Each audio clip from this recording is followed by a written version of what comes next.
जय हिंद दोस्तों आज मैं आपको वो जानकारी देने जा रहा हूँ जो बहुत ही महत्वपूर्ण है। आफ्टर रिटायरमेंट हमें किन किन बातों का ध्यान रखना चाहिए।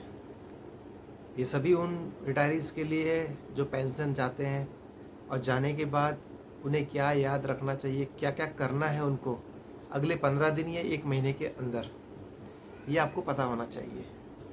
जैसे कि जिस दिन से आप रिटायर होते हैं उसके बाद सबसे पहली कार्रवाई क्या करनी है आपको अपने घर जाकर। आपको मैं 5 ऐसी चीज़ बताऊंगा जो आपको बहुत ही ज़रूरी है, बहुत ही आवश्यक है करना। सबसे पहले आपका जो डॉक्यूमेंट्स हैं, जो जो आपको डॉक्यूमेंट्स मिले हैं, जैसे आपका पीपीओ, डिस्चार्ज बुक, ईसीजीएस का जो भी फॉर्म है आपने फिलअप किया था उसकी रिसिप्ट, उसके बाद में आपका जो कैंटीन कार्ड्स होंगे, और उसके बाद में आपका और भी कोई दस्तावेज, कोई डॉक्यूमेंट्स हैं जो एक्सटेंडेड एजीआई इंश्योरेंस जो मिल रहा है।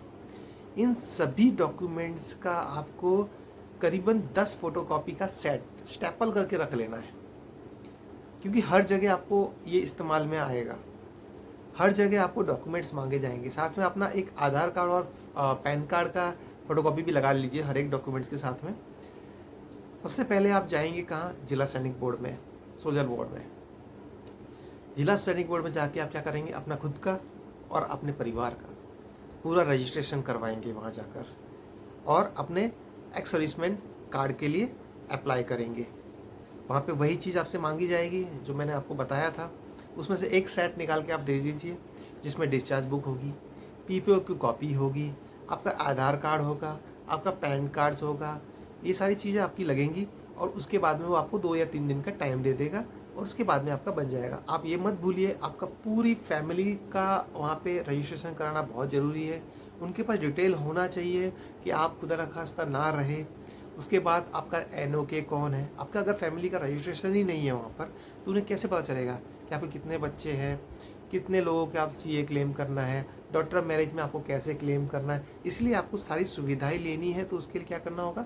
आपने पूरी फैमिली का रजिस्ट्रेशन, ना कि खुद का, पूरी फैमिली का रजिस्ट्रेशन, आप जो भी डिपेंडेंट है उनका आप रजिस्ट्रेशन करवाइए। देन आफ्टर आपको जाना है आपके पॉलीक्लिनिक के पास। आपके जो कोई पॉलीक्लिनिक, डिपेंडेंट पॉलीक्लिनिक है, वहाँ जाइए। वहाँ पे जाके आप अपने वहाँ पे जो अधिकारी होंगे उनसे मिलिए, उनको बताइए, कॉन्फिडेंस रहिए आप वहाँ पे जाकर।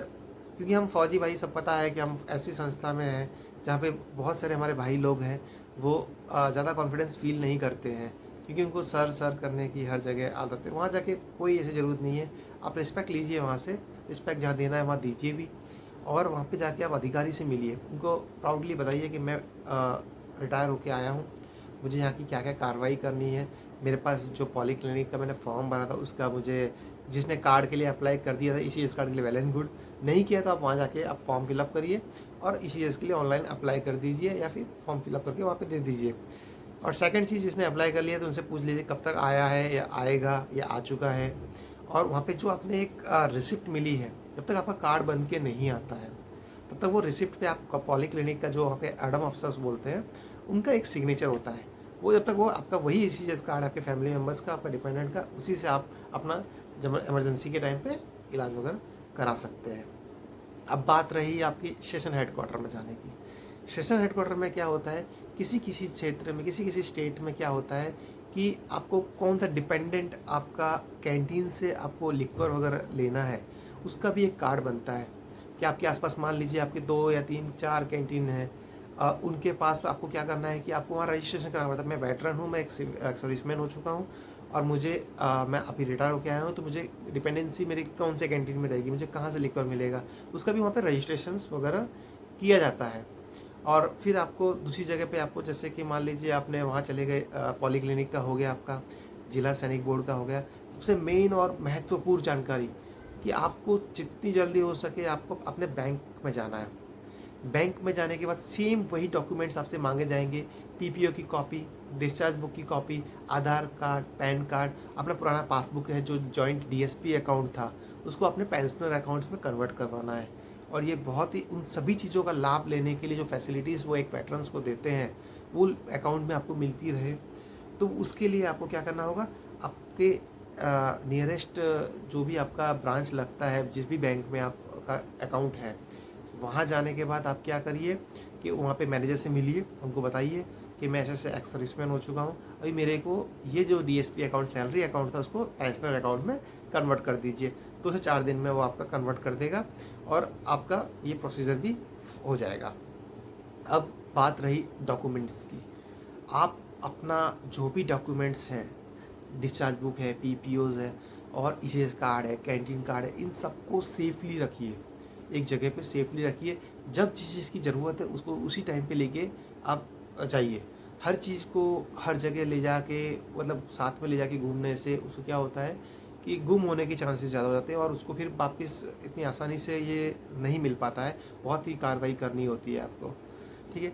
अभी पोस्ट डिस्चार्ज क्लेम जिसका भी जैसे PDC वगैरह करना है, किसी का कोई ऑब्जर्वेशन छूट गया था या नहीं कर पाया, तो वो भाई क्या करेंगे, तसल्ली से आराम से आपका जो भी पार्ट 2 ऑर्डर से रिलेटेड आपको चीज़ करवानी है, किसी का बच्चा अगर बर्थ करता है या किसी की मैरिज नहीं की है, मैरिज करने की कुछ है, या कोई और चीज़, किसी का चाइल्ड हैंडीकैप है, नहीं एंट्री करवा पाया है, या कोई भी चीज़ करनी है, तो जो भी पार्ट 2 रिलेटेड चीज़ें हैं वो आपको जिला सैनिक बोर्ड के अप्रूवल के साथ ही होगी, है ना।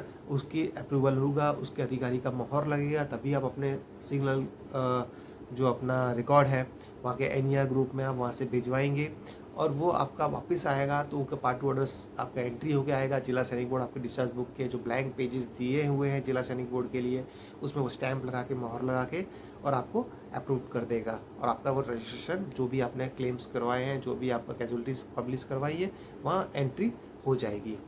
यदि किसी का अभी भी कोई नाम में करेक्शन डिपेंडेंट के या डेट ऑफ बर्थ में करेक्शन रह गया है, छूट गया है, नहीं हो पाया है, तो आप टेंशन मत लीजिए, आप कॉन्फिडेंसली जाइए और आप अपने जिला सैनिक बोर्ड में जाके उसका प्रूफ जो जो चाहिए उनको 2 नेशनल न्यूज़पेपर में आपका एडवर्टाइजमेंट होना चाहिए, ये नेम करेक्शन के लिए है।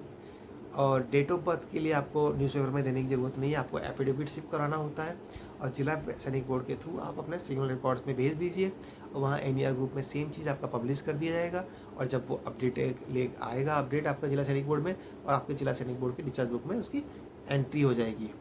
दोस्तों, ये बहुत ही महत्वपूर्ण जानकारी है। सभी जो रिटायरीज़ होते हैं या वेटरन्स होते हैं उनके पास इतनी आसानी से जानकारी नहीं होती है, क्योंकि उनको फ़ौज में ये सब चीज़ नहीं पता चल पाती है इतनी आसानी से, और क्या स्टेप्स होते हैं, क्या डॉक्यूमेंट्स लगने होते हैं। तो प्लीज़ आप ये शेयर करिए आगे। और ये मेरा नया चैनल है, मैंने स्पेशली ये सभी भाइयों को जागरूक करने के लिए या उनको एक जानकारी देने के लिए, ताकि किसी की हेल्प हो जाए। ये न्यूली ओपन किया हुआ है और आपकी अगर सहयोग रहा और आपने इसको अच्छे से शेयर किया या लाइक सब्सक्राइब करिए, मोटिवेट करिए मुझे, ताकि मैं और भी कोई ऐसी जानकारी आपके सामने लेकर आते रहूं। धन्यवाद दोस्तों, नमस्कार, जय हिंद, जय भारत।